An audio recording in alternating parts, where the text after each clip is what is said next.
everybody, and welcome to another exciting episode of the Grief Let's Talk About It podcast. You guys know who it is. I am Tony Lynch. I am the host of this podcast, and we are your number one podcast for bringing you stories around death, dying, and grief, addiction, and all the messiness that come in between it, and all the people that come up here who not only walk the walk, but talk the talk, and are out here doing some amazing things. And you guys already know we're bringing another amazing guest to you guys today, Mojo Perry, and he has a story for you guys. So you guys get your questions and your comments ready. Be sure to, like and subscribe to the channel if you're doing that. And for everybody who's tuning in right now, thank you so much for tuning in. And now, before I bring up my next guest, I would like to say that if this is your first time tuning in, do me a favor, head on over to the YouTube channel, hit the subscribe button, hit that bell notification so you'll be notified every time that we drop a new episode. And this is for educational purposes only. All right, you guys. Now, without further ado, I'm going to bring on my next guest. Guys, help me welcome Mojo Perry to the show. Mojo, hey, what's going on, baby? Good to see you again, as always. Hey, same here. Same here, man. Welcome to the show. Hey, man, I can't tell you how excited I am to be here. I really enjoyed our last talk. I mean, that was really awesome, man. I mean, I got to say, to have so much in common, I've gotten to be able to talk and share. Plus, what you're doing here is amazing, and I really appreciate you having me. Thank you. Oh, man, the pleasure is all mine, man. And Lexington, Tammy, you're great. Thank you for tuning in, brother. Again, we got get those questions and comments ready, man. Mojo, now before we get started, man, tell people who you are, where you're from, about the work that you do. Well, I'm adjusting my in-ear monitors right now, so that's the monkey business I was doing. But,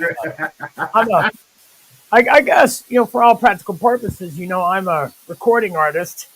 My career started when I was 16. I'm 15. I've got 9 records out, roughly around 120 some odd songs published on those 9 records, and then some. And I made a name for myself as a gunslinger, playing like Jimi Hendrix, Stevie Ray Vaughan. Yeah. Ooh. And during that entire time, I had a really bad problem that I hid from everybody. And like a fool, I hid it from the people that loved me, the people that cared about me. I hid it from everybody because there was a great deal of shame with it. And I was addicted to pain pills. It started with a medical condition when I was 16, and it lasted for 26 years. And in particular, those last 2 years between 2012 to 2014, it did an awful lot to try to take the old dog out of the game permanently. And I had no money for their conveniently priced surgeries. And so I was just surviving. And now a lot of people might think, well, what a horrible thing. I don't have that view about my addiction. The truth of the matter is I had a lot of fun. There was gigs, there was traveling, I was performing, so I had adoration. I got hugs almost on a daily basis from people. There were girls. I mean, what was not to enjoy about that? But eventually, like all things, the addiction went from it's working for me to now it wants to take me out. And I got really lucky when Obamacare came in, and lickety split, I was able to address some very complicated things. And then it may sound crazy, I had no idea that I was an addict until I started to have really seriously bad problems after. Because if you think about it, at the time, there wasn't the awareness that America's opioid epidemic had brought to the table. And the reason why I'm here with you today, Tony, sharing my story, is because America's opioid epidemic did far more than produce 5-6 million dead people and families that are broken and filled with tragedy and trauma, and also produced survivors just like me that are still picking up the pieces of their life. And there's other people out there that are still carrying the shame that I'm still learning to forgive myself for. And, there's a lot of trauma that went through all that. And of course, like a lot of artists and a lot of people in addiction, I come from a background that had things in it that just made it easy. And when you have all those ingredients together, what you have is a perfect storm. Yeah. But in the process, I did 9 records, and it allowed me to do a lot of stupid things, like leave the country with only $200 in my pocket, and two, make it from gig to gig, which is just insane if you think about it. And I got to do a lot of fun things like that, adventure. And, so I don't have any regrets outside of the addiction itself, but I still struggle with that regret because I was able to accomplish a lot of good stuff on that because, I was hurting. And when you're in pain like that and you're struggling personally, what you're actually trying to do is find, acceptance and validation. At least I was using my art as a tool to prove to myself that I was worthy of love, I was worthy of acceptance, that I was a good person, because of that background that I was mentioning to you. So, there's a lot more, but I think that kind of sums it up. I've won some awards here and there for my playing, and some people would say that I'm a fabulous guitar player. My haters will tell you that I'm average, but that's all right. Haters can hate. Hey, they got their job to do, man. They definitely got their job to do. Taming Your Grief says self-forgiveness is key to moving forward. But also, they also you. They said, glad that you persevered and frankly are still alive. Me too. To bless us with your presence, man. To bless us with your story. And again, to find out that you and I got so many, things that we have in common is crazy, right? It was really crazy, especially the street life, like the street life, all of that, right? You know what I'm saying? But the fact of that, man, your music, you know what I'm saying? I mean, and you modeled your music behind the greats, Jimi Hendrix, Stevie Ray Vaughan, those are the top. Well, you know what I'm saying? If we get into the blues, you know what I'm saying? Bobby Blue Bland and so forth and so forth, man. Sure. Yeah, you know what I'm saying? So, I mean, I find that is truly amazing that I get the opportunity to sit over here and be in your presence right now and just share your story. Wow. Now, my first You're going to make me blush, Tony. Man, you know what I'm saying? We give respect where respect is due, man. And I appreciate that. Had one hell of a life. You've had one hell of a life, right? And I mean, for traveling the country and everything else. So my first question to you would be, how did you get into taking opioids, right? You know what I'm saying? Because some people just don't wake up one day and say, this is what I'm going to do. Sometimes it's related to a lifestyle. Sometimes, like if we talk to some of the players in Guns N' Roses, they'll tell you it was part of the industry, right? And things like that. Right. Well, in my case, I hate to point fingers. By the way, if there's ever any audio issues, just kind of raise a hand or something. All right. Yeah. I was a young player. Like my mom came home one day when I was 5. I remember it as vividly as it was yesterday. She was gone on a trip, and she came back from Ohio, which she had a musical background. She was somewhat of a concert pianist. She could play all kinds of elaborate classical stuff and sheet music, so she was learned and very, very talented. And and my mom realized that at a very young age, I was walking up to the piano, like around 5 years old, and I was plunking out hymns from church, like Amazing Grace. And my mom, I can still remember asking her, who taught you that? Where'd you learn? So I just did it. And so my mom brought home a guitar, and when she came home, she was gone for like a week or two. I don't remember that part, but I just grabbed the guitar and took off without even hugging my mom. And my mom told me from that point on that music was just who I was. And any time that she wanted to know where I was, she just had to sit still and she would hear me. Now, without pointing fingers, I had a dentist at a very young age when I was like 15, 16, that started finding cavities, like 3 or 4 of them. Not just with me, but my full blood brother, he went through the same thing. And we really didn't have cavities, but every routine that my mom took us in, like, natural to keep us on that schedule to prevent us from having bad teeth, he would find them. And when I was 19 years old, I broke my first molar. And because, the feelings, they expand, and so ventures back. And later, as I went through such a horrible experience, because he had riddled all the molars just from like I figure the hind teeth here from all the way back, they were just pounded with fillings, like two, three on the same tooth. And Damn. what he was doing is creating work for himself, Right. down the road. And like, I have to say this allegedly, but there's really no other explanation other than I just really had that many fillings. But when I tried to approach him later in life and ask him for a copy of those records and so forth, he knew who I was. I was, where I grew up, I was somewhat of a local boy done good. So I've been in the papers, I've been in the radio, even television in Michigan there. And so he knew exactly who I was, but he denied even having me as a patient and hung up the phone. So, I mean, you can kind of like just assume, but it doesn't really matter that part. But what did matter is at a young age, I started getting prescriptions for Tylenol with codeine, which Ooh. stayed in my life for 26 years. And they went Yeah. through a multitude of versions to me. I would call those hors d'oeuvres.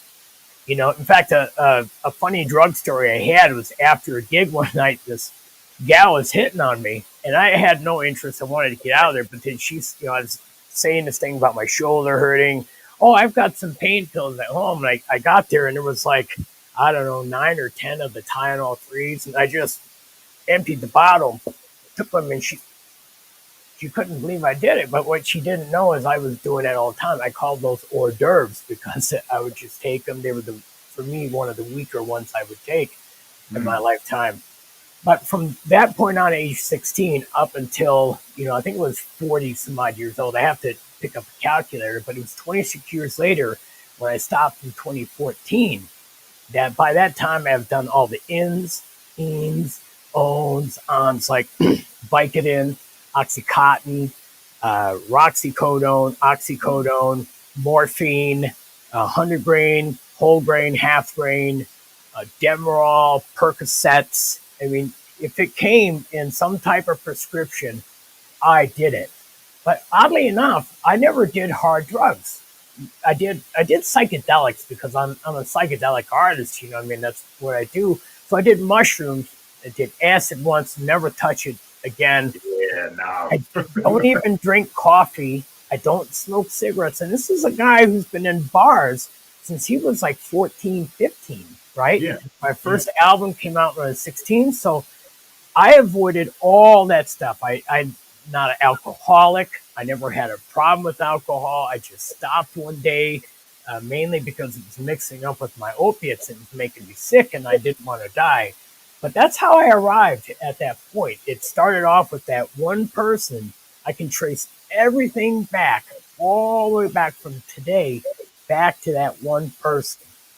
Wow. And, I still struggle with anger because if you look at it from my standpoint, I was an active addict, a junkie really, for 26 years. And now I have 10, I just celebrated 10 years of sobriety on December 14th. My clean date is December 14th, 2014. And, that was riddled with hurt and pain because for every year that I was sober, I lost 2 people that I knew and friends with or associated with. So that was 20 people that could have been me. And eventually might be me still because the devil always gets his due. I'm not going to run away from what all those people didn't run away from, and I know exactly what I put through my body. So to arrive at this point, Tony, that's how that happened. It's complicated, but not really complicated. It's just 26 years, a long time, man. Yeah, well, you and I talked about it, right? You know what I'm saying? And I'm right there with you. The devil will have his dues, right? Yeah.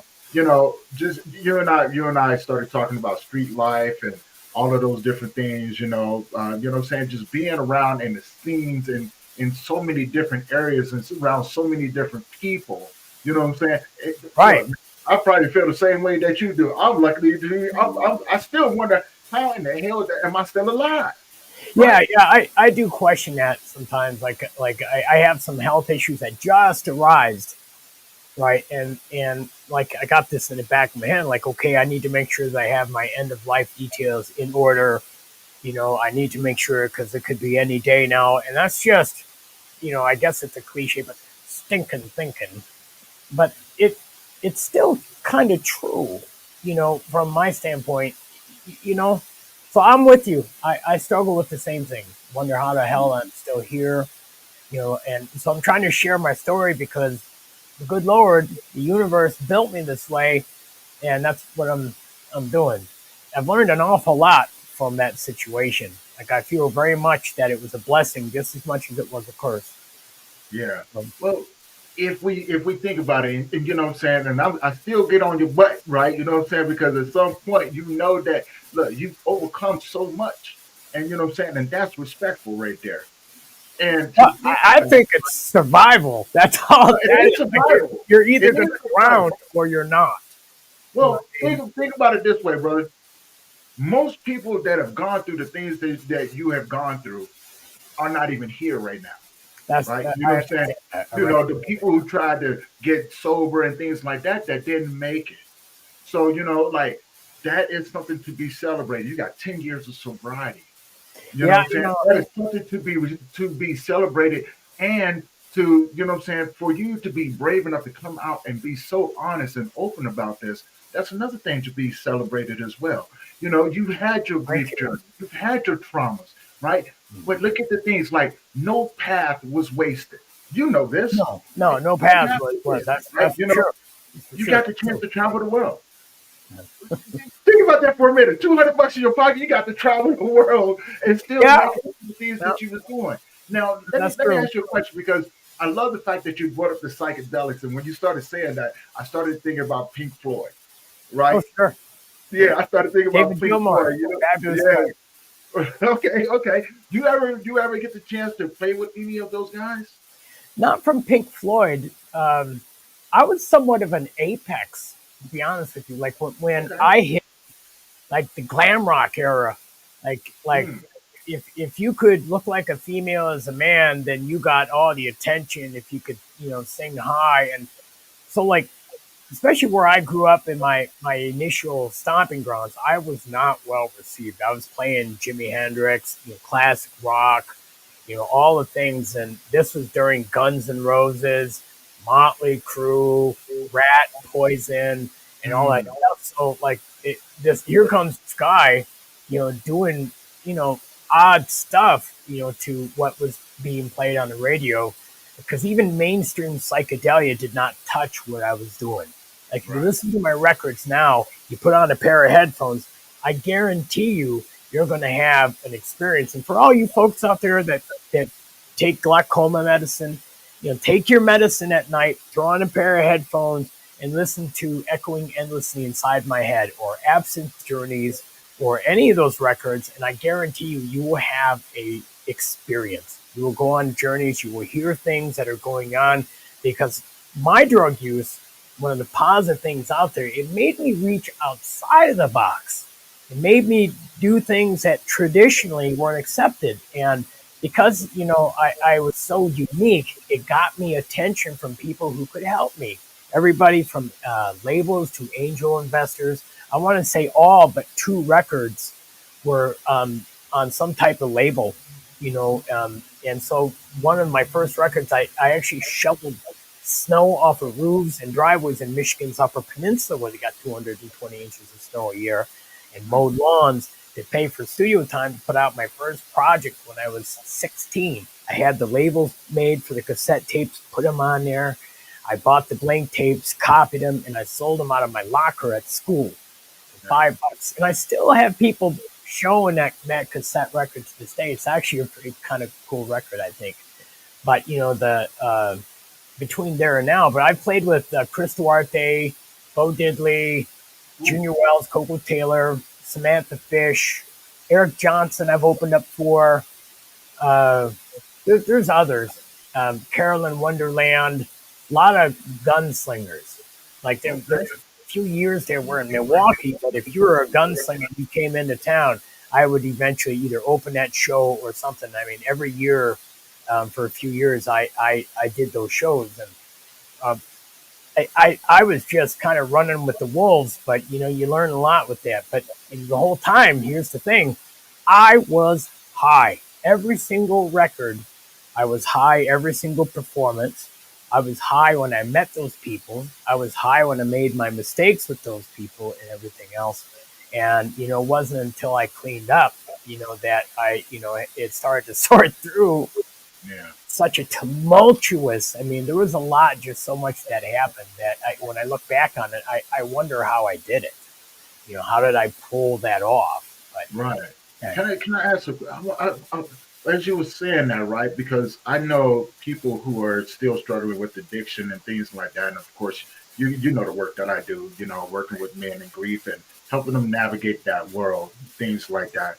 And what I found was, and you give me share your thoughts on this, but what I found was a lot of people um, use the drugs to escape the reality, right? You know what I'm saying? Because right, sometimes, and what I mean by that is that sometimes the reality that they live in, they've gone through so much trauma, they've gone through so much grief, abuse, and things like that. That sometimes it's a little bit more comfortable to be outside of that world. That way, you don't have to address those things, right? You that's don't have true. to look at it in the face and go, "Okay, today I'm going to face this." So and I still work with men that do that, right? Right. But also have friends who do it as well.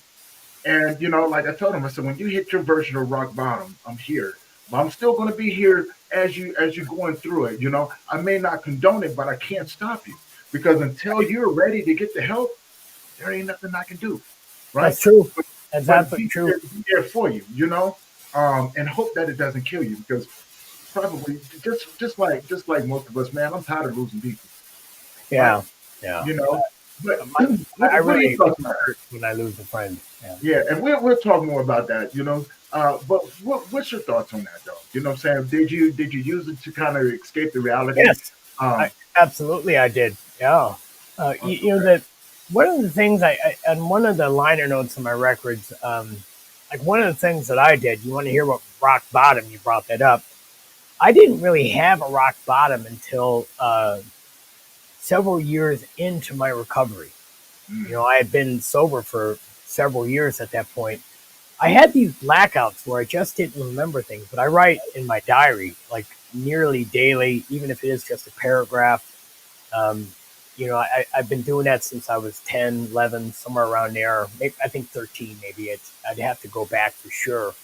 But so, high or sober, I wrote what was going on in my life. And I remember turning to my music because I was reading about what I was doing. And then I made the harsh discovery that it just broke my heart, Tony. mm, I realized that I had 120 some odd songs published, and not a single one was happy. I had the entire time I was trying to tell people and things what was going on. Like I wrote about death, suicide, wanting to die, uh, drug experimentation, escape. And in one of my liner notes that I read, I wrote something that was very profound in that, our forefathers took drugs to expand their minds. We take them to escape. right. And the way that drug addiction works, um, at least in my opinion, is that, you're a normal person, you're going about your life. Maybe you have some things going on at home that are uncomfortable for you. Like I know that I had some things that were difficult for me. And I love my family very much, but that was what was going on then. I don't know them today, so I can't say what they're like today. Right. But so you're hanging out with your buddies or your friends and whatever, and then somebody says, "Hey, let's do this," or "Let's try this," or you just run across it, say by a dentist or a doctor or something like that. You take it, and then all of a sudden, you realize that you've been in pain, and now that pain is gone.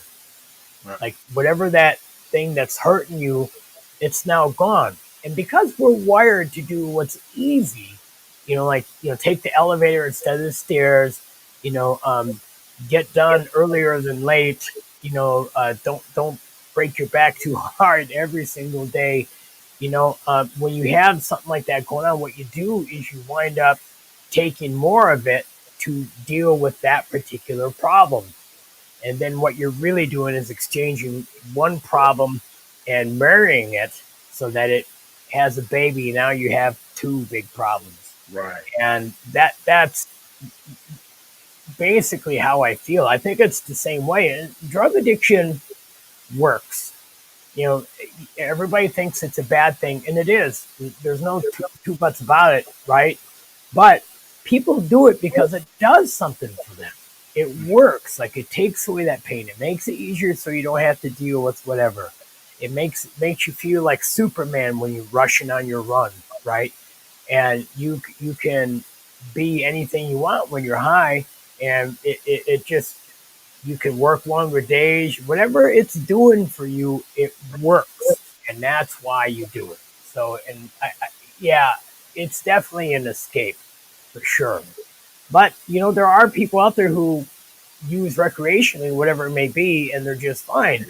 And so I've kind of developed this attitude, Tony, where that addicts and people who are faced with hard things in life, that you're not a piece of crap. It's not a moral issue. You're not a bad person, and that's why you became an addict. So and so is an alcoholic. Your dad or whatever is not a bad person.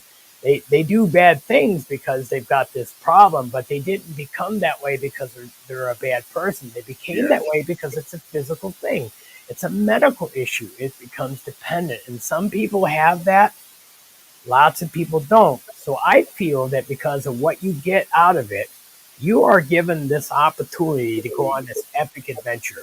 Right. You're going to face life and death, right?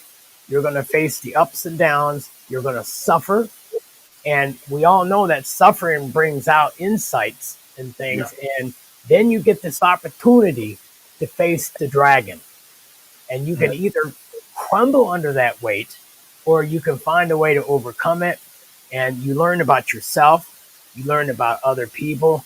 And I got to tell you, Tony, we should tap on the stigmas of addiction and how that is abused by people. Oh, yeah. They don't like you, so they use your past against you, even though it's 10 years behind you. They use it to paint you in a bad light, or, they're competing for the same promotion at work, or they just don't like you, or they think it's funny to attack you from behind. I went through some stuff a while back with a narcissist and some of their flying monkeys, and it was just wretched and horrible what they did. And at the end of the day, they felt entitled to do that because of my past.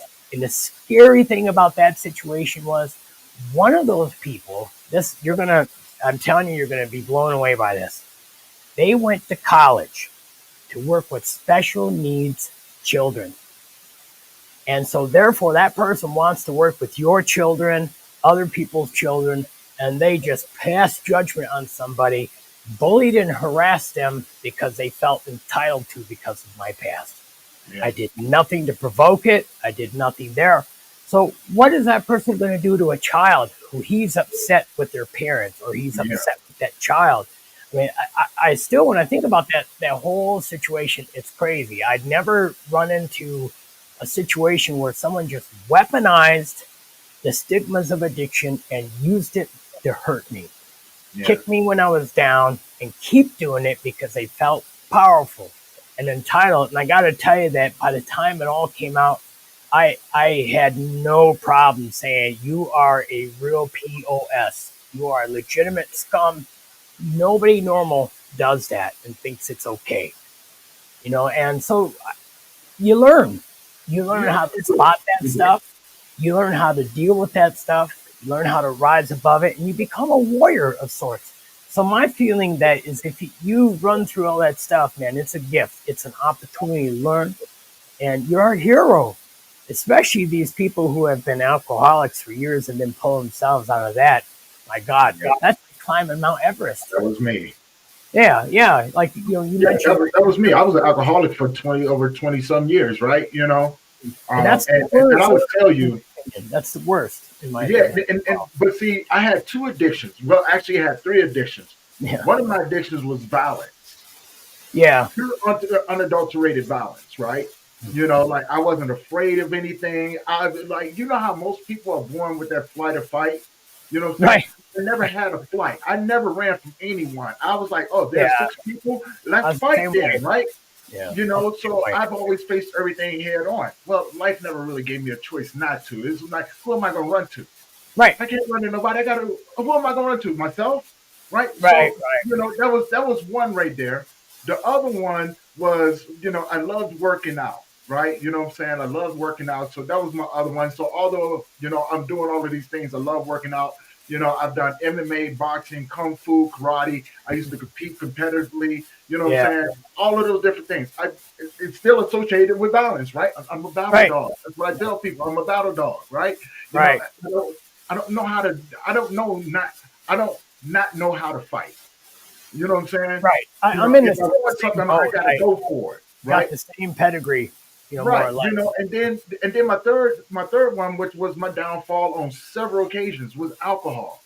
Like I got so good at drinking that there was people that didn't even know that I was drinking. Hey, big shout out to Unwrap the Podcast channel, man. Brother, thank you for tuning in. Hey, man, we got to connect soon. That's another dude right there. That he's another amazing dude. Hip hop industry, man. Big Wow. icon out there. Hey, salute to you, Big Heat, man. Thank you for tuning in. Yeah, he's another guy out there doing major things out in Chicago, man.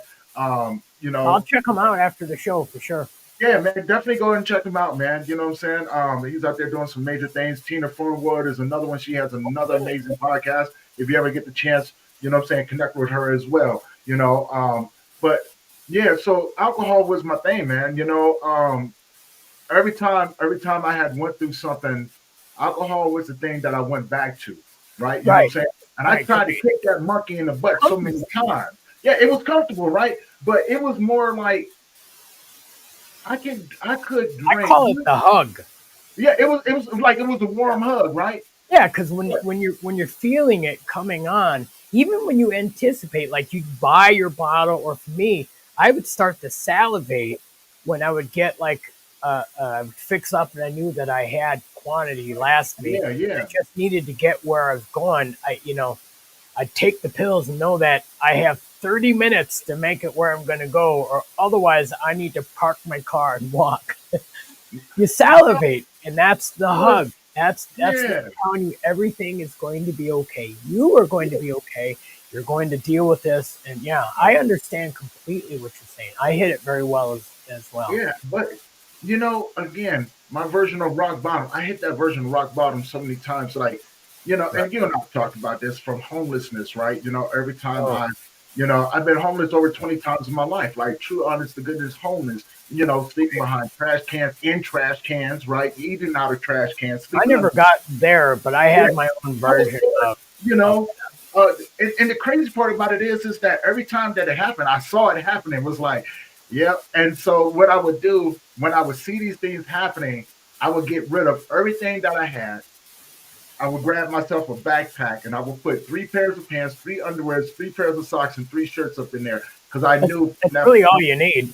Yeah, you know what I'm saying? Because that's all I Sounds needed like to. me when I went on tour. Yeah, and it was like whenever I saw it, it was like it was so predictable. I just knew, right? Like no matter what I did, it's not going to work out. So I can either be upset about this, or I can go back into survival mode. And I Right. chose to go into survival mode because I didn't have anybody come in and say, "Hey, Tony, let me help Yeah, you out." there's Come you later got on in nobody life. throwing you no life jacket. That's Right, for sure. right. And so, like, and with that being said, like this is going to be a great segue because I love the fact that you brought up the stigmas that come around with addiction. Yeah. What is one of the biggest stigmas that you over had to address dealing with addiction? And then we can, what I'm saying, then we can start to unpack all of this. Ooh. Um. There are things I'm still trying to come to terms with. Like Yeah, I'm trying to forgive myself. I've come to a point to where I realize that the brutal, hard truth of the fact is that anybody, including the people that hate on me and everything, or weaponize the stigmas and abuse it, if they were put in the exact same position I was, they would go down the same road. The only difference between them and me was would they write and release records and tour and make something of themselves in the same time, and would they survive it? But Mm. there was no way that that could have been avoided. It was, that was what was ordered for me in my life. That was what was going to happen.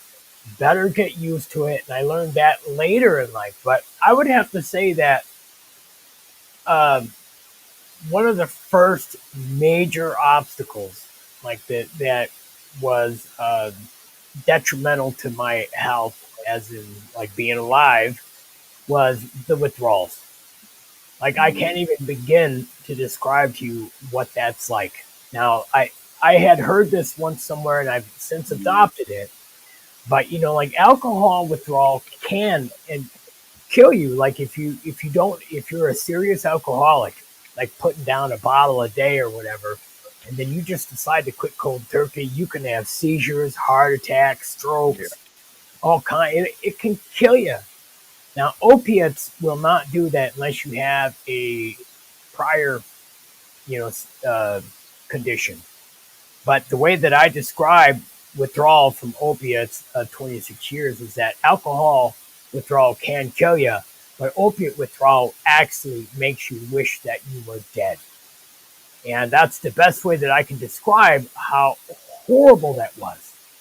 And to have to go through that, and then, you think that, again, you use it to use drugs or alcohol to deal with things. Here you are in this epic situation of your life and you can't use the crutch or the tool that got you through everything else up to Right. that point. Right. It is scary. You feel lonely. You feel like a piece of crap and that your life is over.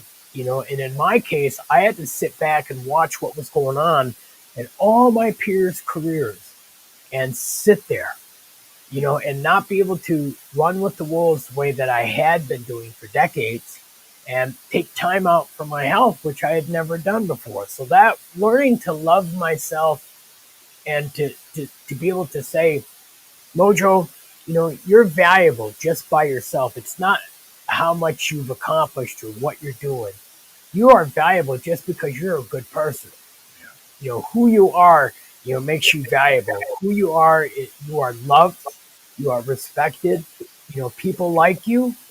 I feel like I'm talking like that Stewart guy from Saturday Night Live. Gosh darn it, people like you.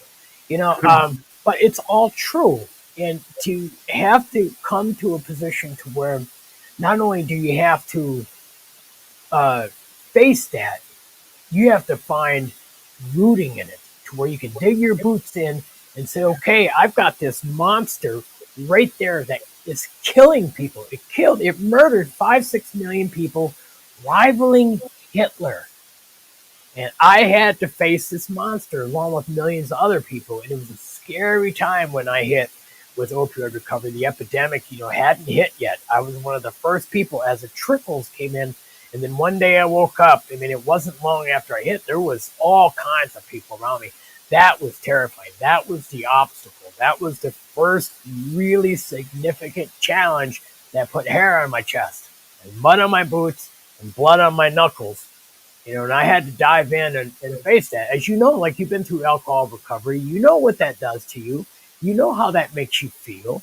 You know what it does to you as your emotional, your spiritual, psychological, physical.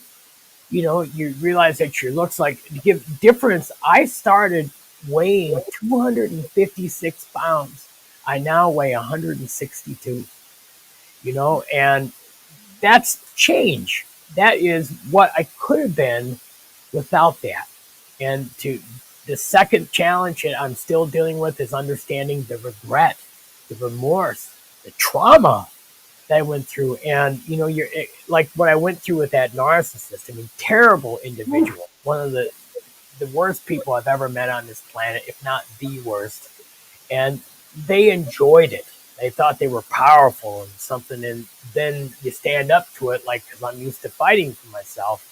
Then they just run to other people, run to other people. That was a significant challenge.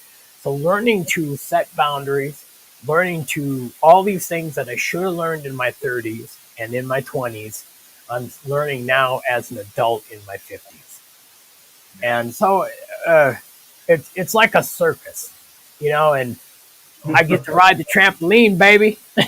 Hey man, I'm right there with Okay, you, man. could be And I worse. got a question Be for better. the audience, for people that are tuning in. Hey, Is Tony, there I any didn't hear you.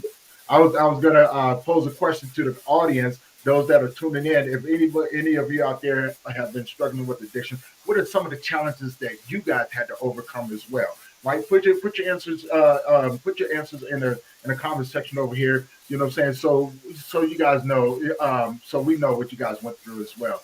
I And also, if you guys have any questions, please put them in the comment section. You know what I'm saying? We'll be sure to answer those as we go. Um, one of the biggest things I wanted to talk about, because as you was speaking that, you know, dealing with the traumas and things like that. Can you share one of your more significant trauma experiences that maybe that maybe still a challenge with you today to try to deal with? Yeah, I had a friend throughout the first part of my journey when I went into intense outpatient, and she was just. I was very blessed to have such a pretty girl come up and sit next to me. And when you're sitting in that group, you're feeling low. I Yeah. was sick as an animal, white as a ghost. I mean, I was not feeling good. Fluids coming out everywhere.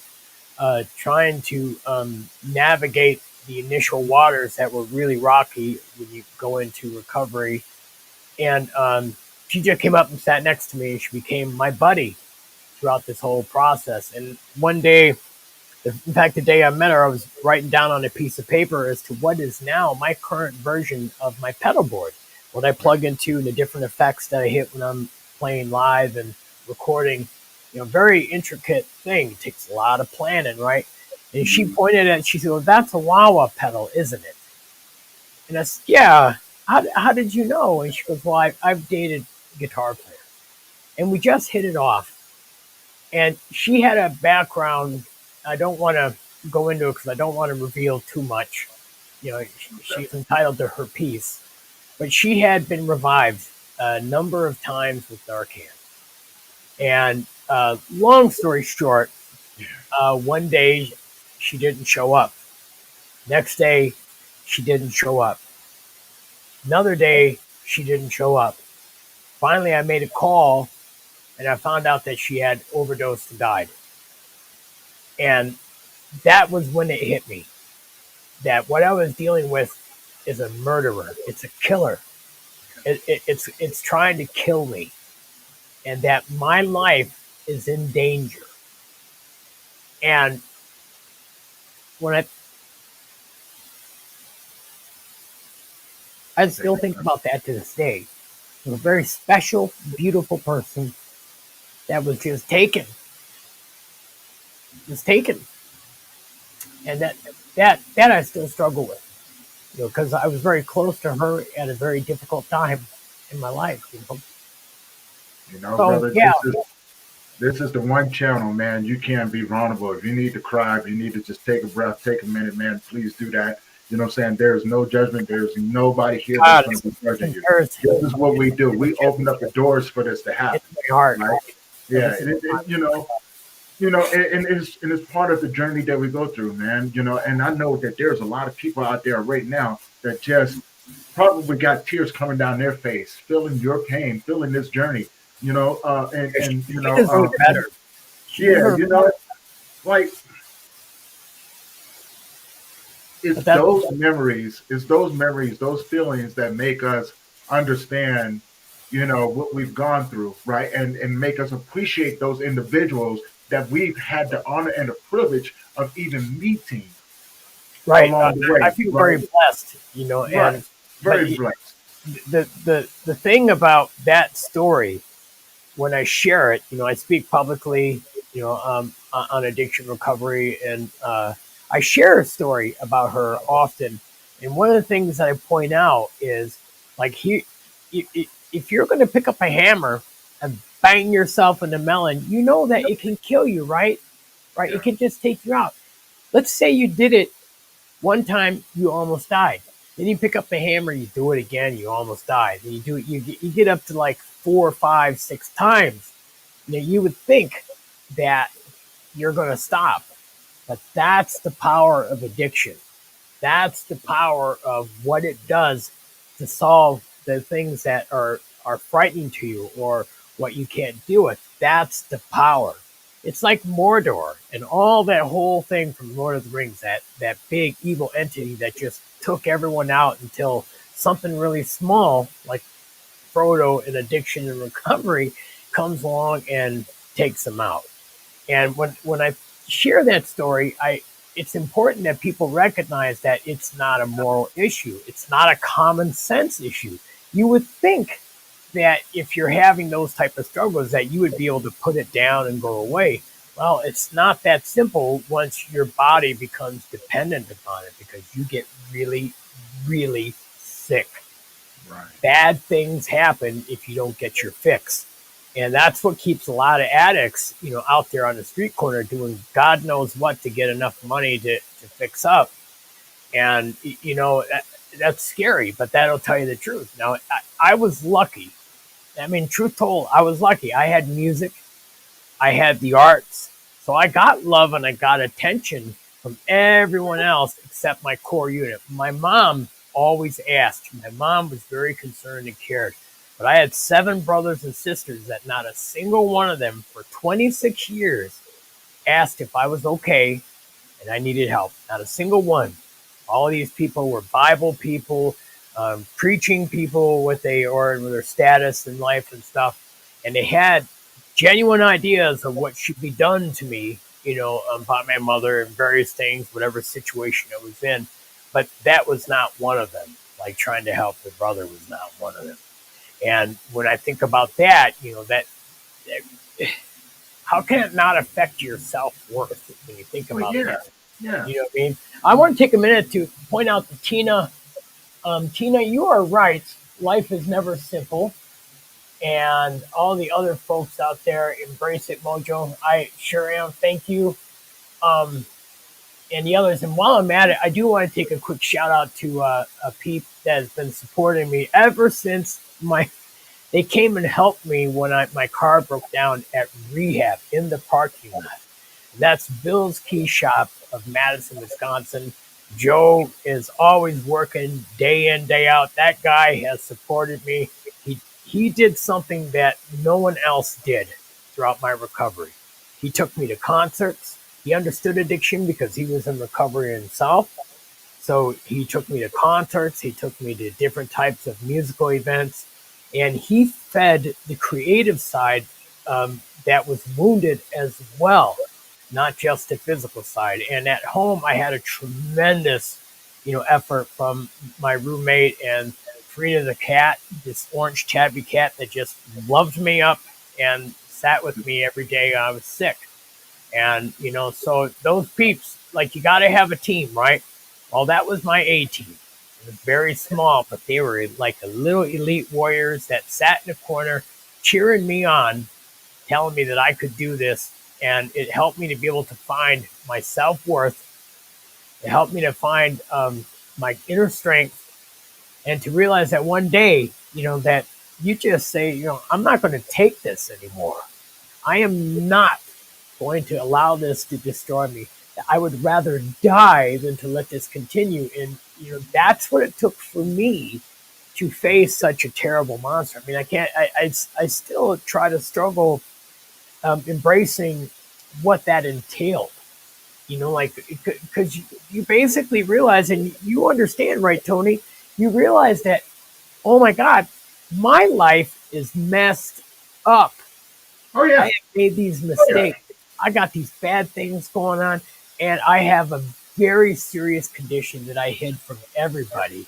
And, and like a lot of people, you realize that you had nowhere to turn. I couldn't turn to my family. My mom was always in my corner. She never judged me. She was a nurse. She loved me. We were extremely tight right up until the day she died. I miss her greatly. But the rest. My father was gone. He never got to see me cleaned up. My mother did. She got to see me looking good, standing tall. But as far as the rest goes, like I could not turn to them. What they would say is, "We'll pray for you," and then let the Yeah, wolves, eat at yeah, me.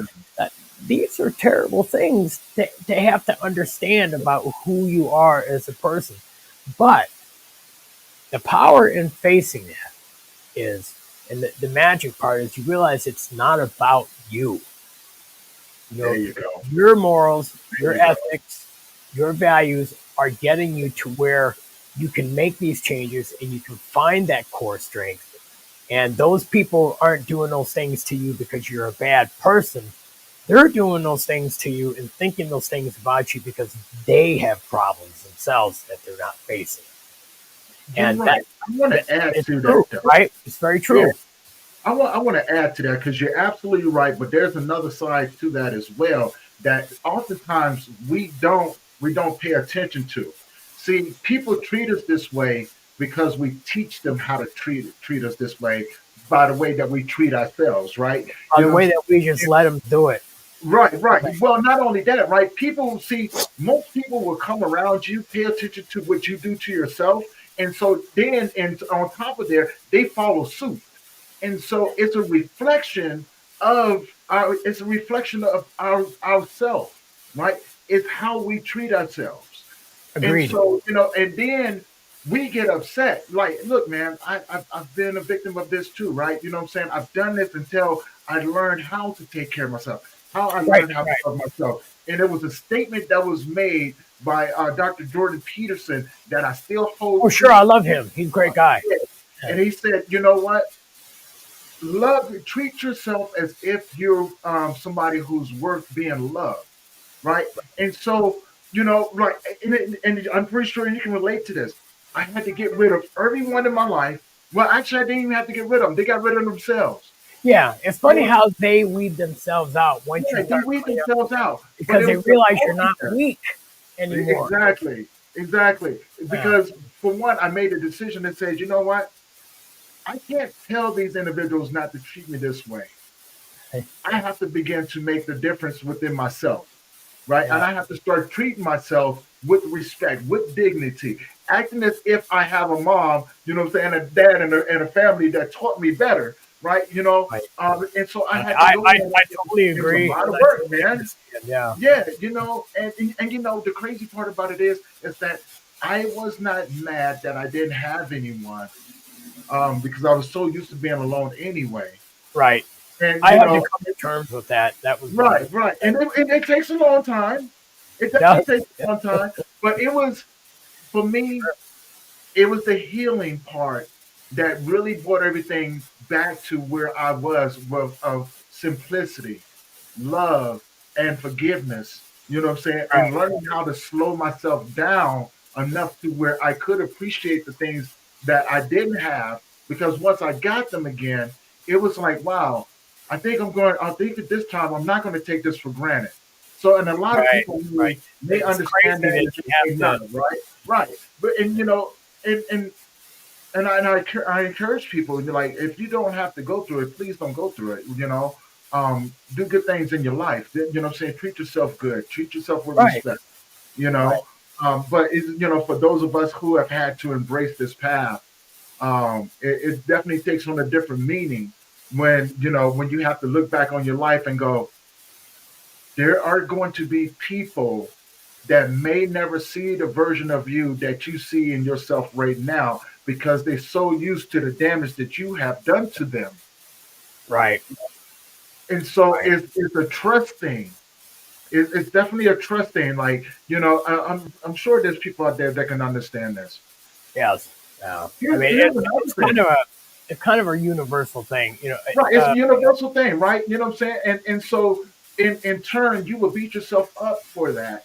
And you don't have to beat yourself up for that, right? And Yes. but you do have to understand that when you have years and years of hurt that you put along people, especially people that you love, Right. you know what I'm saying, and that may love you and things like that. You have years of that's piled on top of it, and then one day you decide to change. but you forgot that they still remember. Well, They're waiting for you to go back to that version of you. well, the thing I've found is like I'm not a step guy. Like I never went to Right, meetings right. I was going to ask you when about that. when when the opioid epidemic hit. Nobody knew where to go. So what they do, they downloaded the NAAA app and the recovery groups, and they went to the first 25 locations close. And so anytime I went to a meeting, it was just packed with 100 people.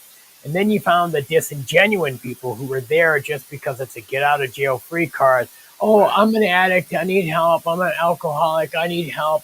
I wrecked my car, mom. Yeah, it's not me. It's the drugs.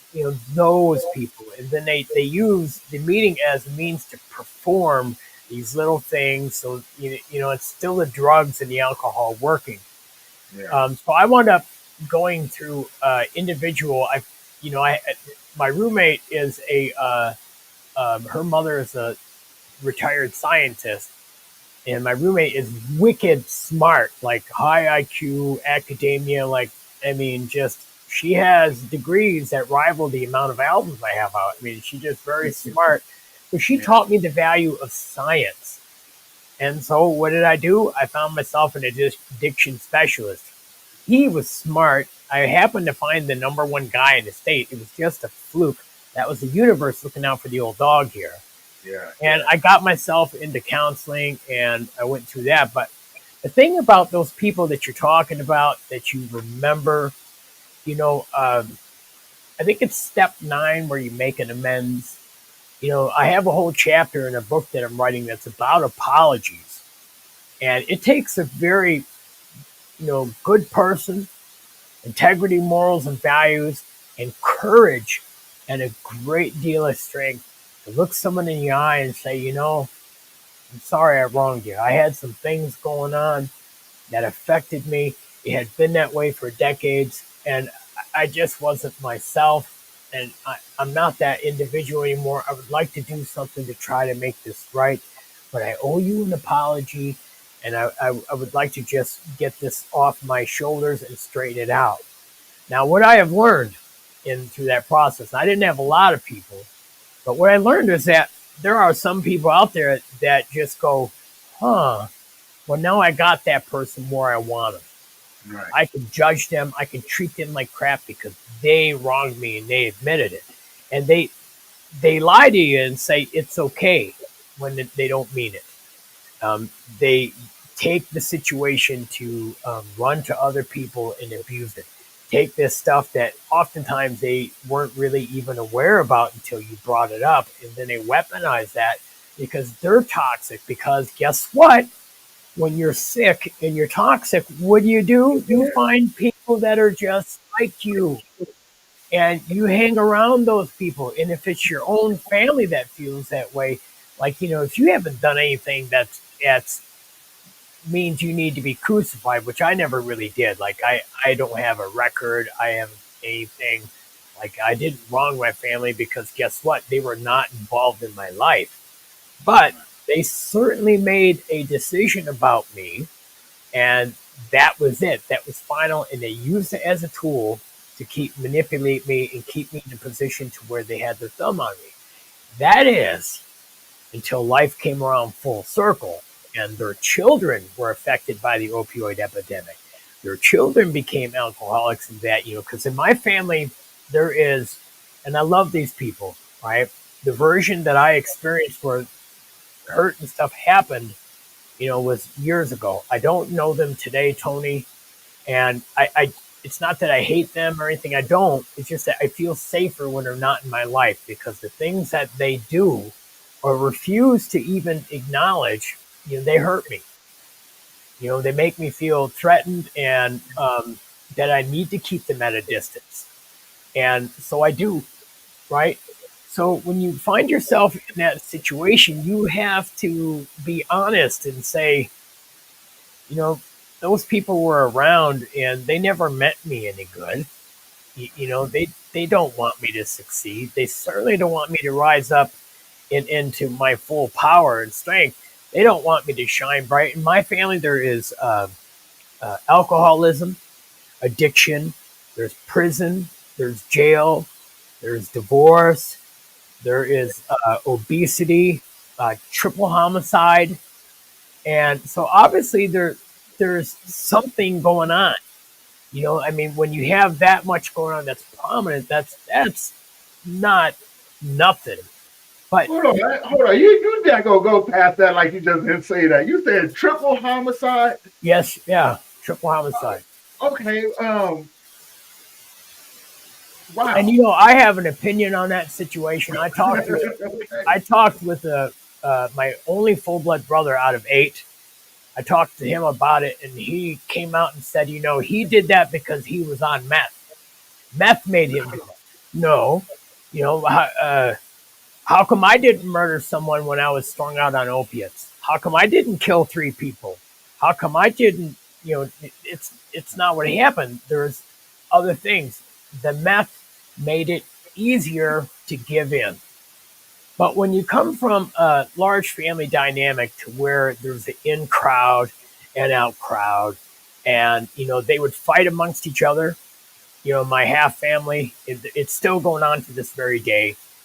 And what they would do is if they got mad at what it seems like the youngest out of the group, like there was 2 cousins that really didn't do anything with their lives. They ended in one ended in suicide, the other heart attack on the side of the road. And wouldn't you know it, one of my other siblings, who wouldn't even allow that person at her wedding, swooped in to control, his estate and disperse the money.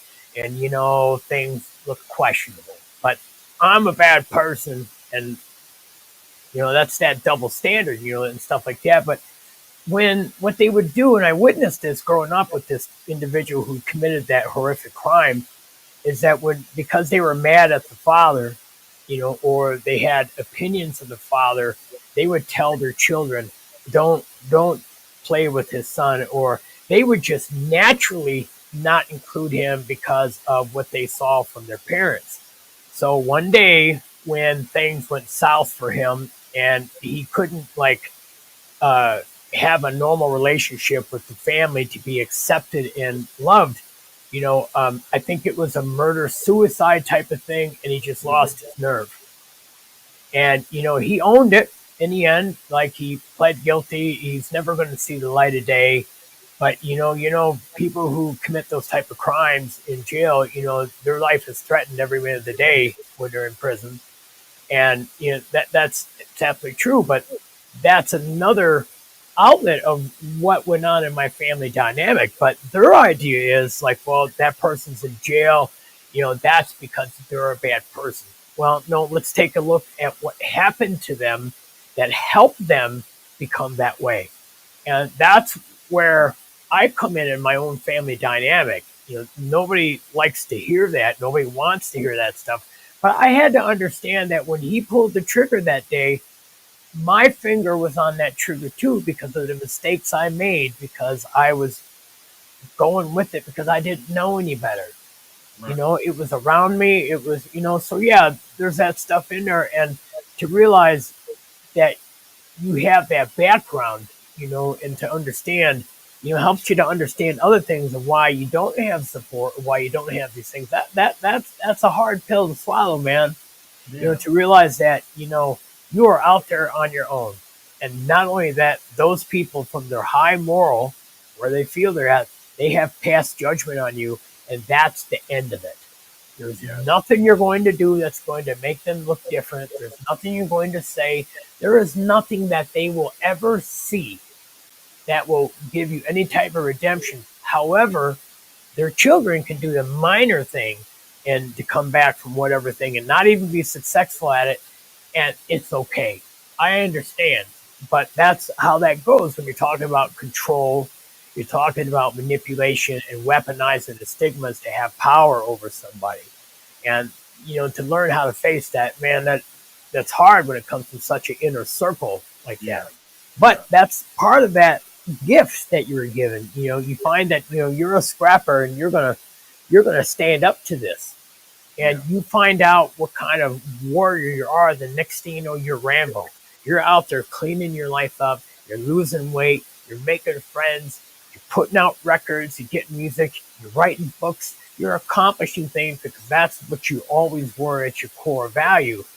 And that that's that journey between A and B is so incredible. It is like the most phenomenal of roller coaster rides you're ever going to go through. You're going to be frightened. You're going to face mortality. You're going to win. You're going to lose. You're going to lose. You're going to get beat up. You're going to get kicked around. You're going to win. You're going to fight back. You're going to run, and you're going to cross that finish line. And you're going to have insights about yourself as well as other people.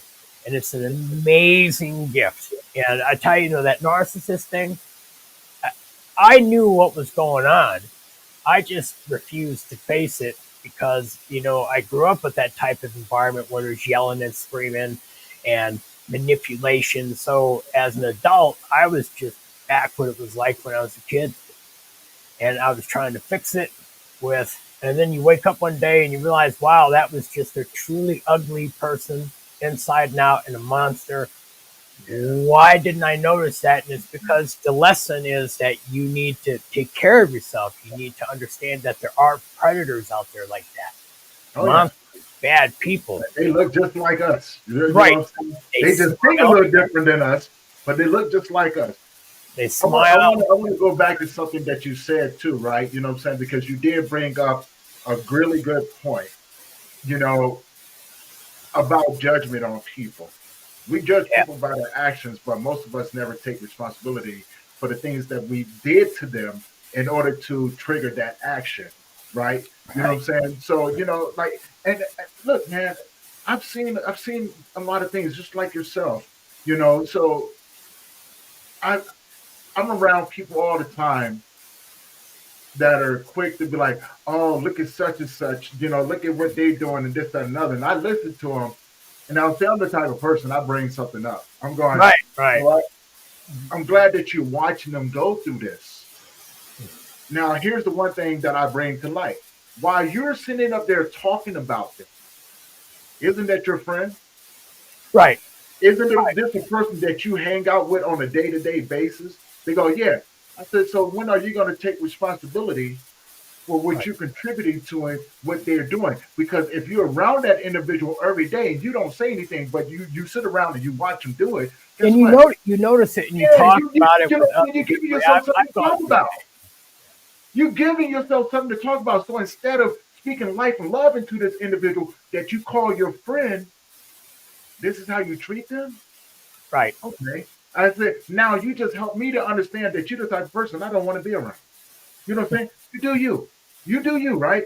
The next part about it how they hate you when you make a severance. You ever notice? Right. You know what I'm saying? Like, I'm the bad guy for bringing up what you did. Because you rejected their behavior. Like, Tony, I talked about that narcissist, right? Right, you mentioned that you don't bring something up. I cannot tell you how many times I said to her, you do not have to live like this. Every person that you've dated in your life has not abused you and cheated on you. Every husband that you've married and divorced did not abuse you and cheat on you.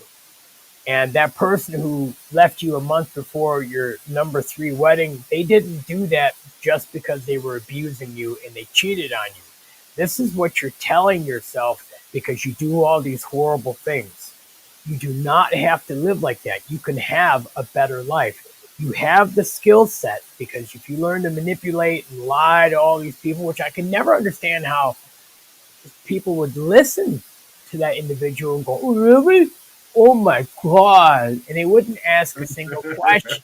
I mean, and what kind of person goes to school to work with challenged people, special needs kids, and then gets involved in hurting someone that did nothing to them? There's something not right. There's something fundamentally wrong with those people. Yeah. But they're there to point their finger at you. And what the truth is about it, and took some time for me to unpack that, is what they're really hating on is the fact that you remind them that they have those problems. They need to do that. And that's why they attack you so viciously, is because they don't want you to succeed, because it means that they really need to do this. They don't want you to rise up. They don't want you to be the things that you are. They want to pull you apart. I remember she called me a con man and a fraud and all this other stuff. Why? Because I wasn't out there every day, like, oh no, look at me, look at all these famous people I've worked with, look at all that.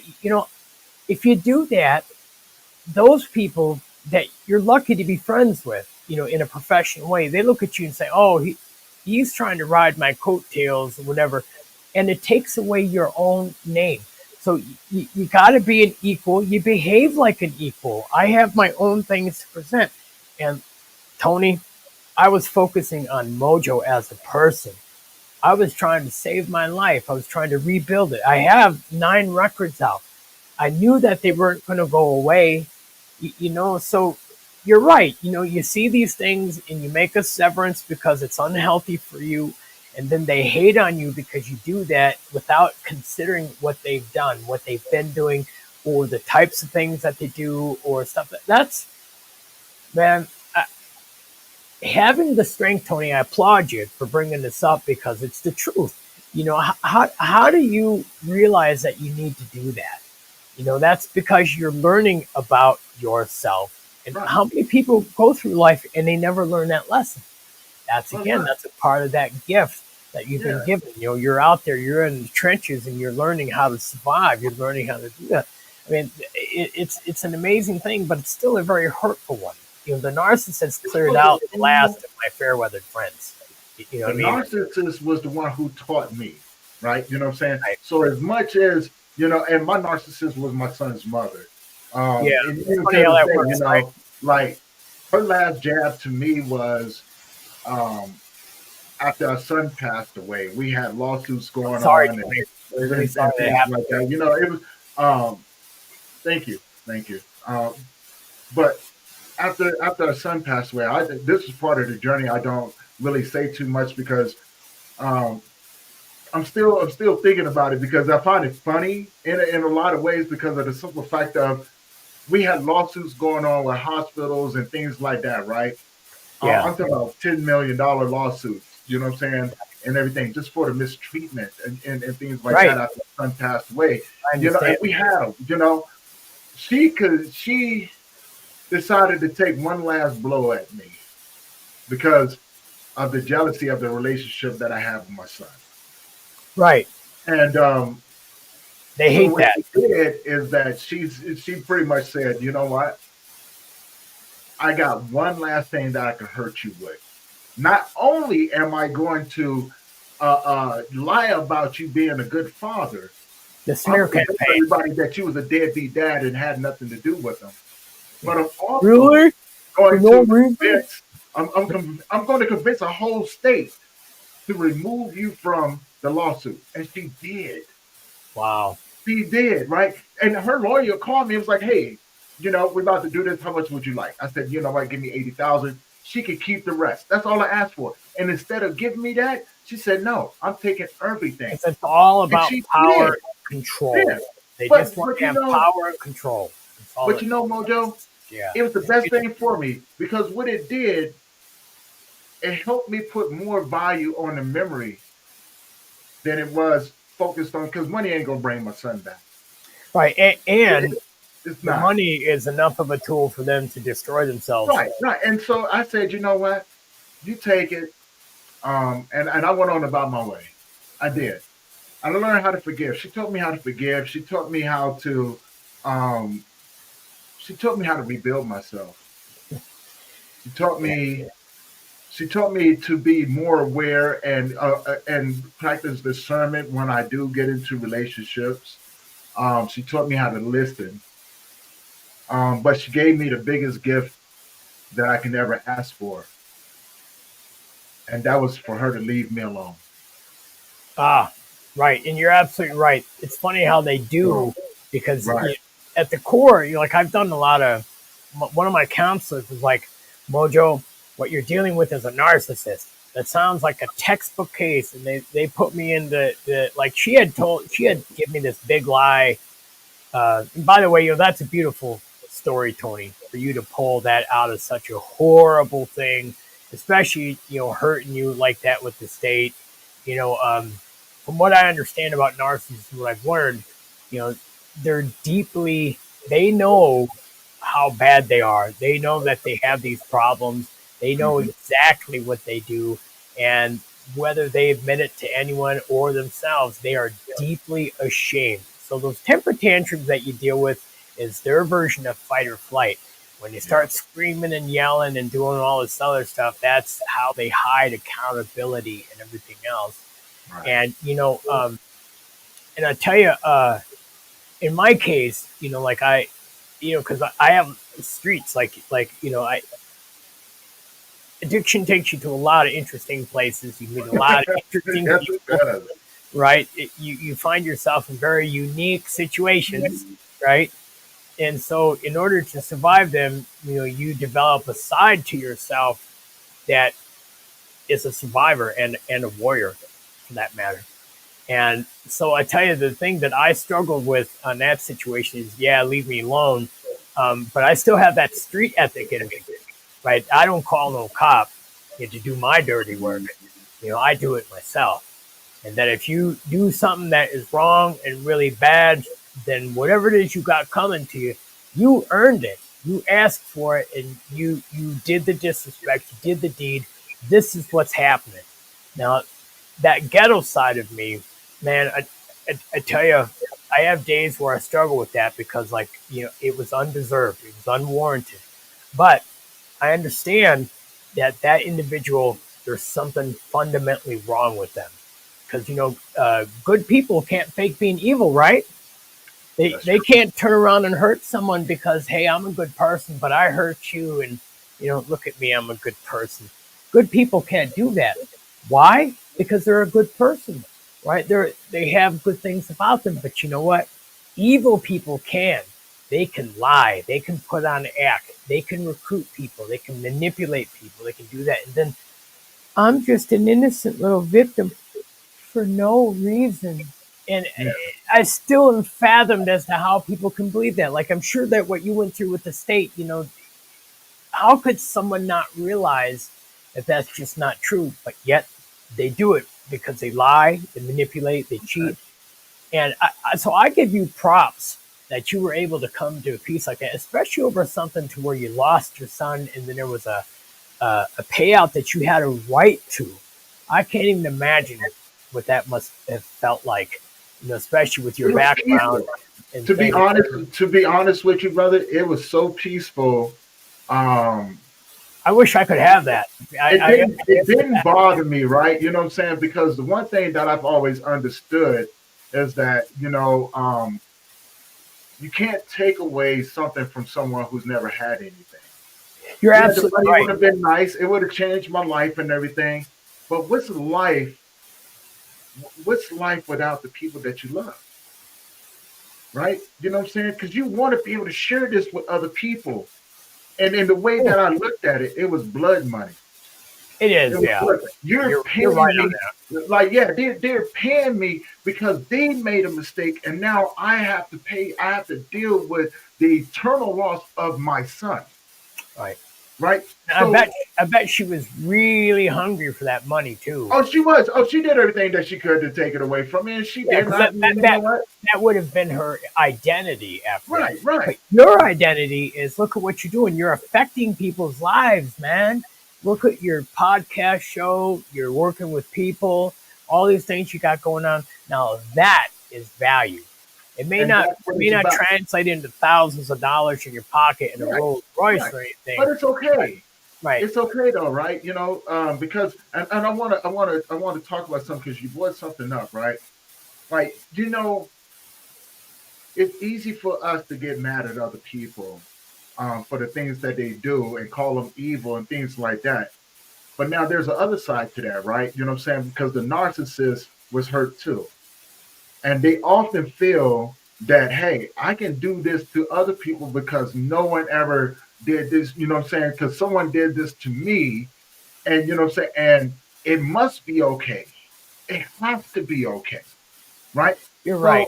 So, and they may know better and they may not, but when we live in a place of normality, that is a norm. That You're is that is absolutely, the norm. you're And that's absolutely okay, right on. right? That's okay, right? It's what you do with it. Like if you're on the receiving end of it and you're already used to it, you've already seen it happen to you before, you have the right to make a choice to stand out of their way. You really honestly do, You right? do. You're And absolutely right so, on that. so you move out of their way. Let them do Yeah, what they got to do. yeah. I'll get there. You know, it's Right. for I me. mean, It's but only it been takes a a lot couple of of time. It takes a lot of work and things like that, right? You know what I'm saying? So when we think about that, but also now let's add another element into this as well. Let's look at karma, right? times. We can blame You everything that cannot happens to run us. from your You sins, can't man. run from karma, man. Look, we can blame everybody for the things that we do to them and things like that, and we can get upset for them coming back and doing the things to us. It's just a vicious circle, and it really is, and you never It is. understand it until you step outside of it. Now, you know what I'm saying. When you step outside of there, there's going to be things that's going to come up that maybe you hadn't addressed. That's And why. then That's why I karma had comes those back feelings around to because remind you, right? Karma comes back around and go, hey, remember that time that you did right. this and such, right? That you may have forgot. And karma goes, yeah, this was going to happen to you, but I want to remind you that you can't go around doing things like that. That's right. You're It absolutely humbles right, you. Tony. You're It's going right. to humble you, It right? did humble me. You know, Right. I understand what you're saying. I totally agree with you. There's a lot of things I did get out of that situation, and what I realized for me was that throughout my lifetime, I had been the oh really for no reason, and then you Yeah. develop an opinion, you ostracize someone in some way because like you're an idiot, you didn't ask any questions, you didn't consider another person, so it reminded me that that's not cool, and that I mean, so I got my lessons out of there, Right. and I do know that it must be difficult for someone like them to have other people realize what they're like your ex-wife, doing those things, to have that story come out and have people see them in the true light that they are. That must be really bad for them. That's their karma coming back. I And wouldn't know. addiction and Yeah. recovery is what made all that possible in my life. Right. Had I not been on bended knee, at the time, like I was in a weekend. I mean, narcissists, they're fighters, right? But they attack people from behind. Yeah. They always do that. So like I had to realize that you don't owe anybody to. I mean, yeah. So to be told, yeah, I was raped, I had my throat cut, and I was left for dead. And so all these tantrums I was experiencing was because they had CPTSD. I was in such an unguarded position, right? With my guard down, it took me over a year to realize that there was no scar. No Right. scar. And Yeah. then anytime I tried to look into it, it got yelled and screamed at. And I realized that it was all just a bunch of lies to keep me invested and things, taking Mhm. advantage of my kindness. Because in recovery, what do? You forgive people. Everyone around me had stories like that in recovery, like, abuse. That's why they become addicts and so forth, right? So there was nothing out of the norm. So, like a true narcissist, they knew how to lie, what to say, what to do. And so it taught me, like you, a lot of things that there are monsters out there. There are predators. There is Yeah. genuine evil. There are people who Yeah. enjoy hurting other people because they're sick. There's something wrong with them. And they find other people who validate that. And they're Yeah. flying monkeys like that dude. Like, who wants a guy like that working with your child? Or anyone's child for that matter. Maybe that's just mind blowing that Right. that person thinks they're okay. But I think something happened that they're not allowed to teach. So in the back of my head, I like to feel that they did that because they were lashing out at Yeah. they got divorced, they ruined their marriage, whatever happened. No, it's really simple. I It's want to add hard to to that, try and because you're right. piece that Like, together, but but no, it's no, think part of that think about it journey. this way, right, Mojo? Like most people do these things to people because it's been done to them, and when they've never Right. been told that is wrong, it has to be right, right? You know what I'm saying? Think about that for a minute. A person who has been sex trafficked their whole entire life gets thrown out in the streets when they've been used and abused. They Yeah. go in turn, go back out. They got to go in there to find something familiar. So in turn, they have to go find other people to do because this. it's their identity at that Well, point. because no one ever told them that it was wrong. Right. No one ever stopped the people that was doing it to them. So That's it true. has to be right. Right? That's And when you absolutely say manipulated and molded and groomed to such a lifestyle like that, well, it's your new norm. It right. has to be right. So when something happens, they go, "Oh no, you can't go around doing that." And they go, "What do you mean? What do you mean I can't? Right. What do you mean that this is wrong? You can't go around doing that." Hold on. You mean Right. to tell me that it's okay for people to do this to me, but I can't do it to no one else? Well, no Right. one ever told them that it was You wrong. don't do it. The truth of the matter is, you don't do it to other people. Why? Because you are inherently a good person. Right. That's why they You're don't do inherently a that. good person, but You may be it's a normal. It's a normal. It's like addiction. It's just like, what I'm saying, it's just like violence. It's just like normalized. anything. It's It's like murder. normalized, right? Narcissism. The narcissists don't know that they're doing anything wrong because Oh, it's they normal do. to them.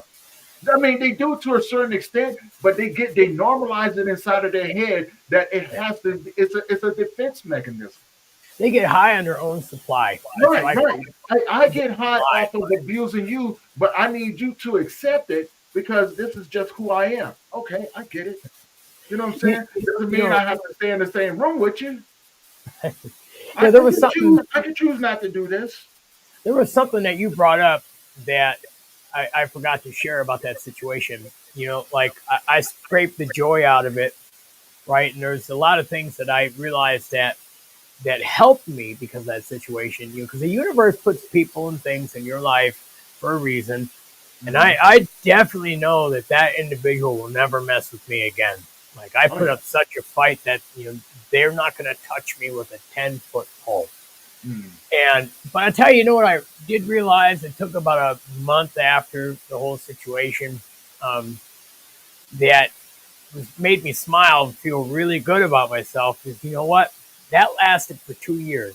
I was abused emotionally, psychologically, physically at times, and because abusers is not gender specific. It's not always men to women. It's women to men. Quite often, we just never bring it up because of the stigmas we face when we do.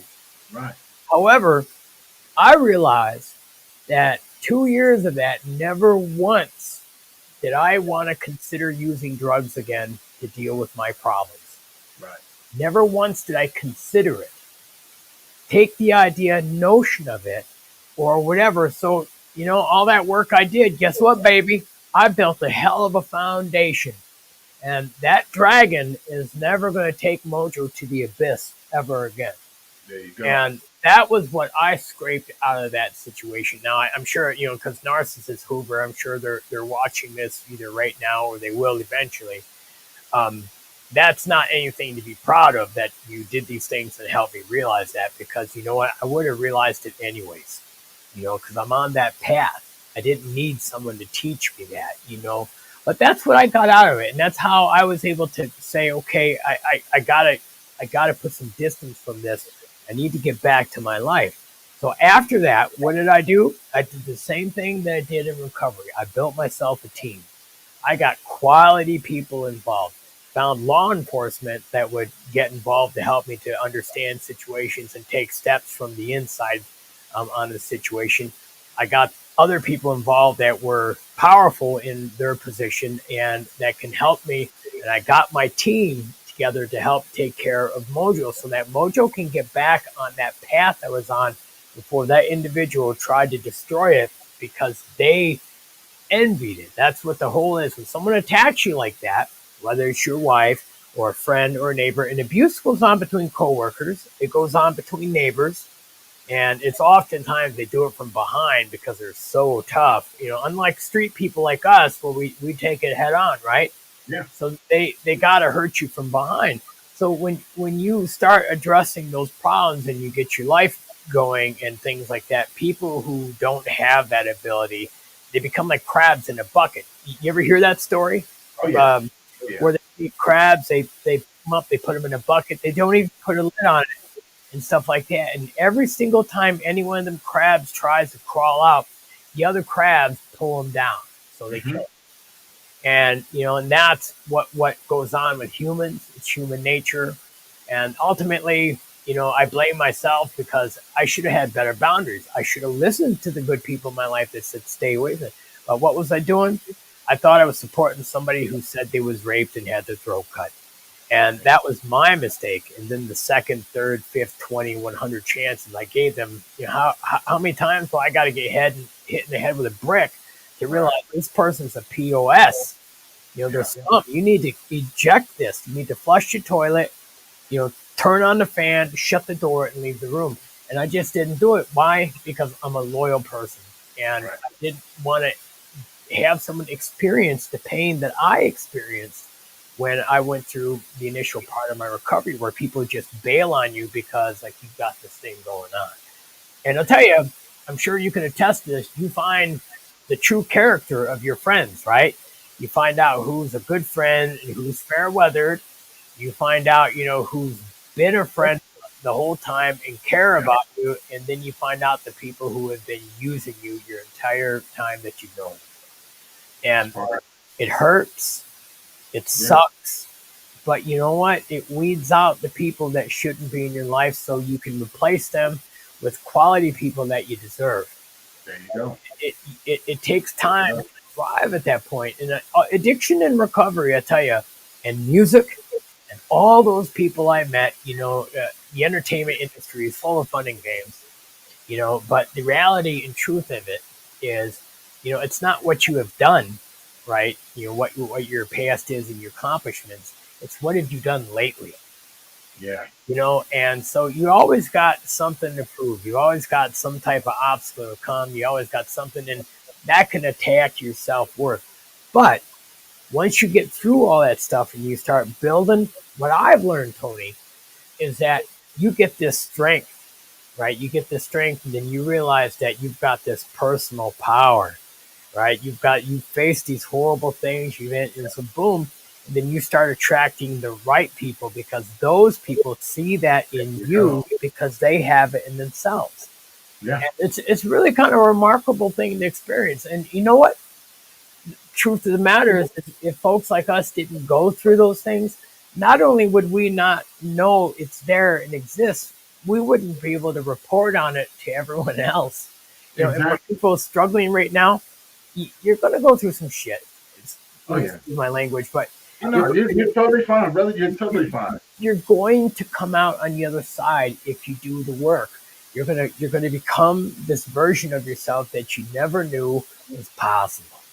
Yeah. And even if you get, like, I've got these medical issues. I mean, I gotta admit, I haven't been sleeping. I did not sleep a wink last night, Tony. My stomach was killing me. But I woke up out of bed, got myself moving early enough to fold my clothes, get my laundry done, clean up my studio throughout the night and stuff, and these are all things that I don't want to do when I'm feeling good because I'm out there doing the other things. So everything has its purpose. And once you start to realize that, this purpose is a part of your life, you realize that really what's going on is the universe is shining a light on you, and it's trying to remind you that you are a good person, you are loved, you are valued, and you are respected, and you are important. You have value, and you have a place in this world. And folks like narcissists and flying monkeys and people like that, they don't ever come to that point because they're not facing anything. They just feel entitled to it, and they lash out when they don't have it. Exactly. And so, like anything else, you learn. And now I'm working on new recordings. I got a record I'm ready to start. I just want to feel a little bit better before I do. Mm-hmm. And, I guess as my friend Pat McDonald from Timbuktu would say, the future's so bright, I could wear shades. I love that, man. I love that. I love that, man. And I can't wait. Let me know. I would love to. I promise I will. Yeah, man, because you got a friend for life now. You know what I'm saying? Yeah, I feel the same, man. You're really cool, dude. I knew that this was going to be a great talk after our initial meeting.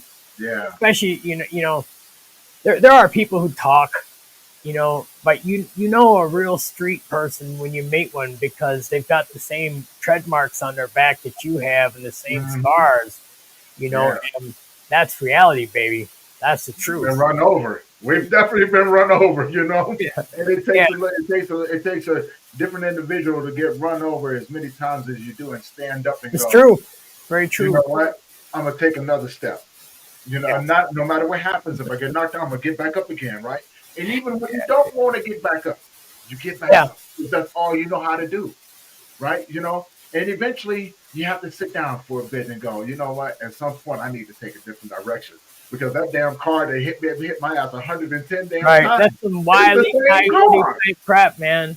right? You know, and now with that being said, Mojo, brother, as we wrap this thing up, man, tell people how they can find you. I know I got your information in the YouTube channel below, but tell Well, people how they can find the best place is to go to mojoperry.com. That's mojoperry.com. And basically, any social media, if you just add that as one word, like YouTube at Mojo Perry, all one word, you'll find me.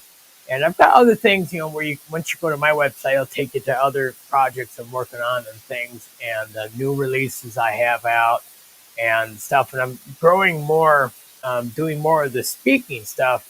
And I kind of kept that apart from my career because, to be honest with you, I didn't know how I felt about having my fan base, which is drug oriented. I mean, I'm a psychedelic recording artist. I understand who my fans are and what they do. you. Um, Right.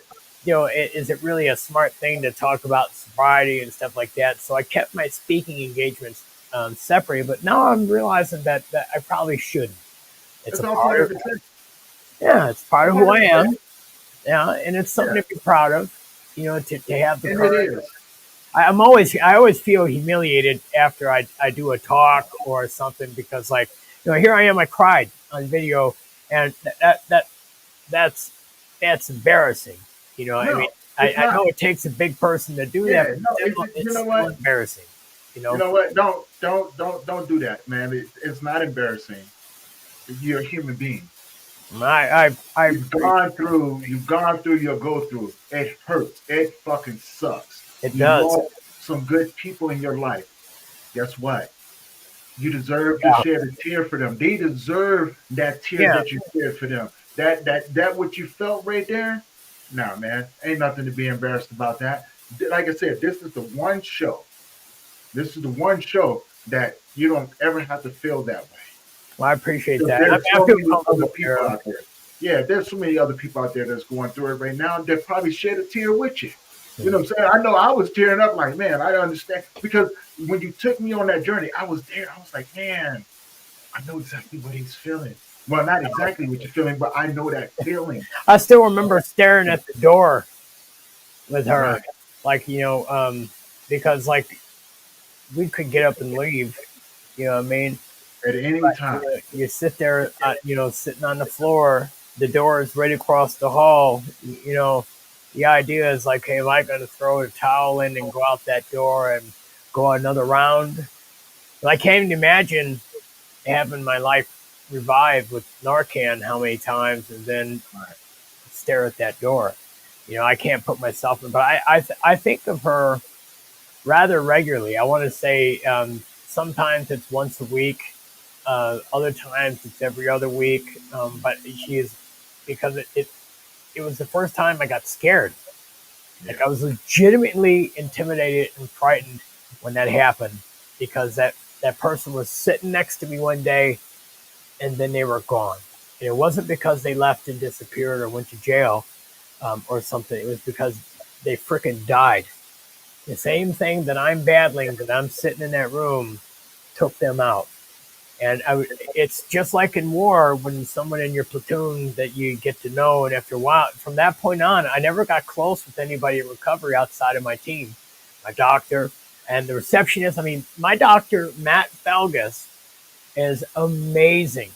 And his receptionist, Allison, my God, I have family with them. I've been with them since 2015, Hmm. and they've been an integral part. And they have been rooting for me the whole time, and it hasn't been about money.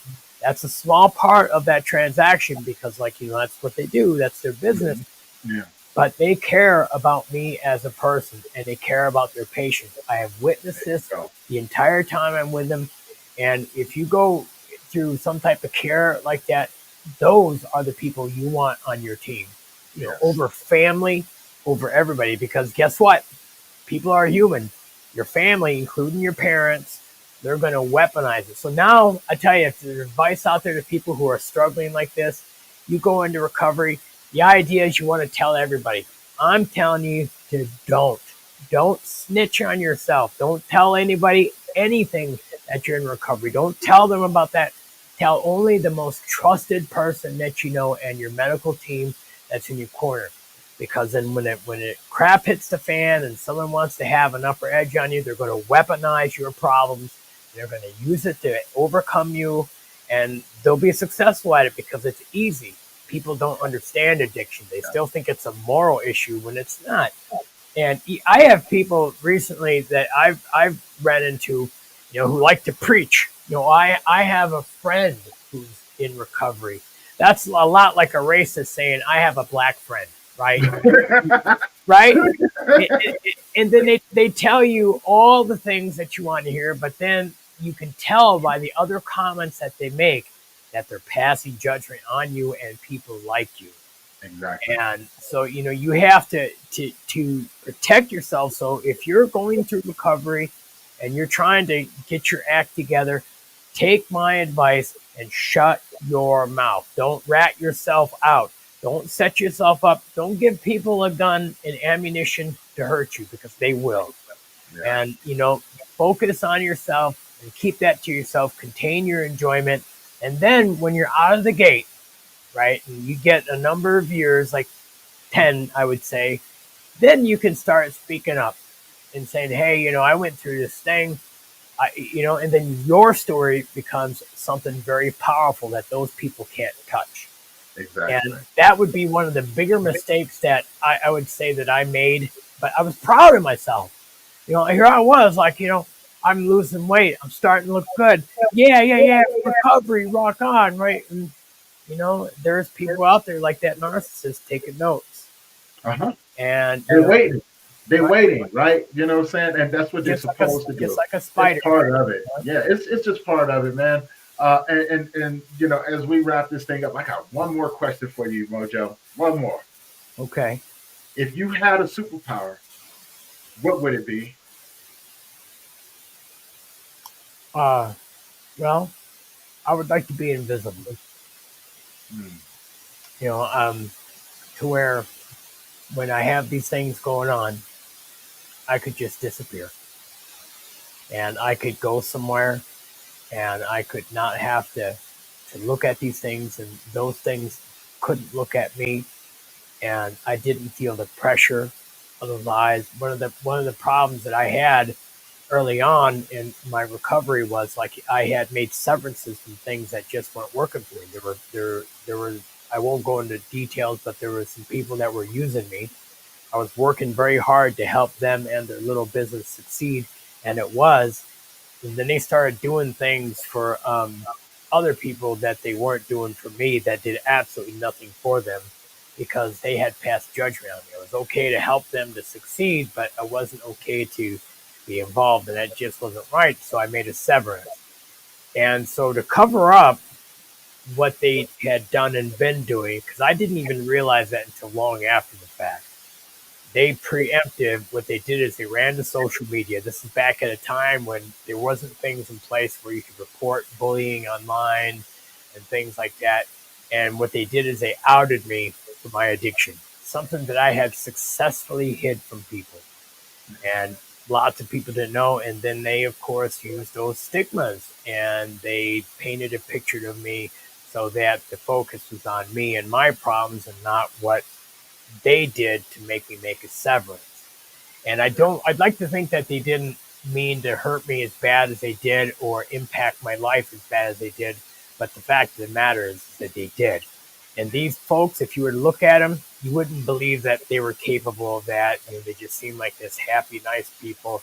And they're very quick to tell you how happy and nice that they are. They're very quick to tell you that they're good people. but they have that other side where they judge you and they'll attack you if they feel like if you're not with them, they're against you. So all throughout my whole recovery, I had people looking at me. I had people judging me. I remember losing fans going through that, including a narcissist who ran to social media to smear my name. I watched my follower count go down, but the more that I do this, I see those numbers go up. Again, it's taking bad people or fair weather people out and putting new people in, but that's a lot to deal with, man.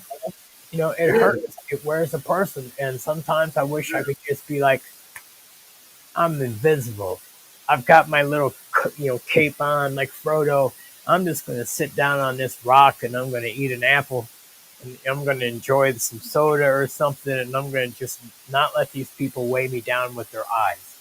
But, it just doesn't work like that. You got to learn to face and it. that reminds me of a quote as we wrap this up.